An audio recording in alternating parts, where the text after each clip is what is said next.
In today's video, we'll be talking about Jared Cannonier's life before the octagon, his bumpy start in the UFC, his weight transformation path of success, his net worth, and what the MMA community have to say about him. So stay tuned. Jared Cannonier, born in Dallas, Texas, United States. The fighter is currently married to Catherine Cannonier. He previously served in the US Army and was then discharged from the Army for failing a drug test.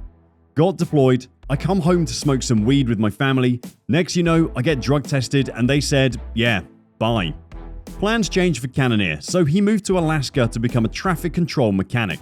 Circumstances were rough and it was cold for him and his wife. This led to the destined fighter to weigh 300 pounds, and then into the world of MMA he marched. The 38-year-old fighter took his first professional fight in Fairbanks, Alaska in 2011. Before debuting in the UFC, Cannonier had 6 stoppages, which included 5 first-round finishes with regional promotions in Alaska. The American fighter made his UFC debut as a heavyweight in 2015. Cannonier knew that he would do better at a lower weight. As a result of this, the number 2 ranked UFC middleweight was committed to a strict diet. He would get up at 3:30 a.m. and run all the way to the gym and back. He knew his journey was just beginning.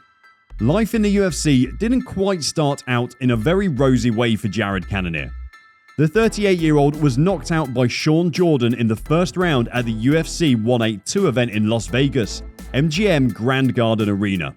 Jordan's right hook glanced off Cannonier's skull, just above his ear, and sent him crashing to the mat.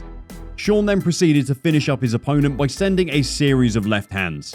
The referee, John McCarthy, had to step in to save the unresponsive Cannonier. Cannonier's second fight in the heavyweight division was against Israel Adesanya. This time around, Cannonier came out with all he had to secure a win that helped to put him back in the win column. At the UFC Fight Night 86, that took place inside Zagreb, Croatia, the two men exchanged punches at the beginning of the bout. However, halfway through round 1, Cannonier decked Adesanya with a devastating left hand. The killer gorilla then finished off Adesanya with some elbows. The Texas-born fighter has also suffered previous losses from hard names such as Glover Teixeira, Jan Blachowicz, and Dominic Reyes. The light heavyweight division wasn't kind to him.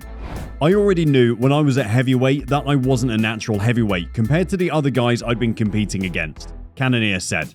I'm a realist. I'm not living a fantasy. I know what's what. It was only a matter of time.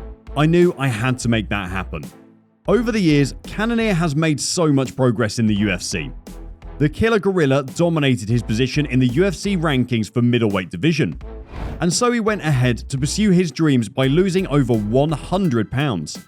His wins against Anderson Silva, Kelvin Gastelum, Jack Hermansson, and Derek Brunson has pushed him to second place in the middleweight division. Jared moves to Arizona with his family. Cannonier then started doing parts of his training at the MMA lab in Phoenix, and he knew that's where he needed to be full-time in order to keep up with the momentum. Cannonier seems to have found a home at the middleweight class. While speaking about his new division, he said, "It's a more level playing ground for me. I still have the same power I had at heavyweight. People want to call it heavyweight power. No, that's Cannonier power." Jared Cannonier is one fighter that is self-motivated and is exactly where he wants to be. After joining the middleweight, his paycheck doubled, and after defeating Kelvin Gastelum, Cannonier declared that, "I was completely broke, had to make ends meet and finish the fight." This statement got mixed reaction from the MMA community, with most people saying that he was complaining to the UFC about his pay. However, the Texas-born fighter stated during an interview with MMA Hour, "I would never complain to the UFC because I was the one that voluntarily signed the contract." In addition, the killer gorilla added that he feels that UFC athletes should be paid the same as NFL and NBA athletes, or compensated to a certain degree because of injuries, families, and other stuff.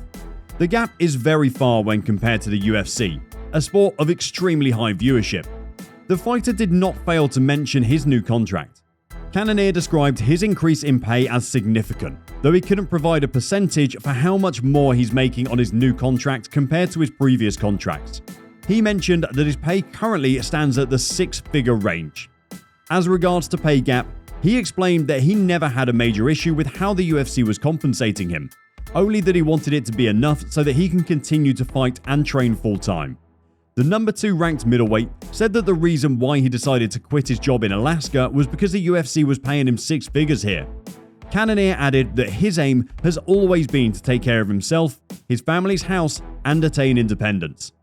I'm in a good place as far as my contract and my standing with the UFC, where I can get by, focus, and thrive to greatness. The fighter has fought in the octagon since 2011. His earnings from the UFC alone have earned him a total of $1,360,000. The Killer Gorilla averaged $100,000 per fight by the time he was fighting in the middleweight. His biggest paycheck, as of the release of this video, came from Derek Brunson at UFC 271 in the value of $221,000. By 2018, the 38-year-old fighter had also started earning larger sums of $160,000 from his fights against Jack Hermanson, Kelvin Gastelum, and David Branch. In July 2022, Israel Adesanya will be meeting with Jared Cannonier at the UFC 276 for a title defense. The last stylebender has promised to make the fight look easy. The Nigerian-born New Zealander posted this as a caption on his Twitter platform for a DM between him and City kickboxing teammate Brad Riddle. This will be the 5th middleweight title defense of the 32-year-old fighter.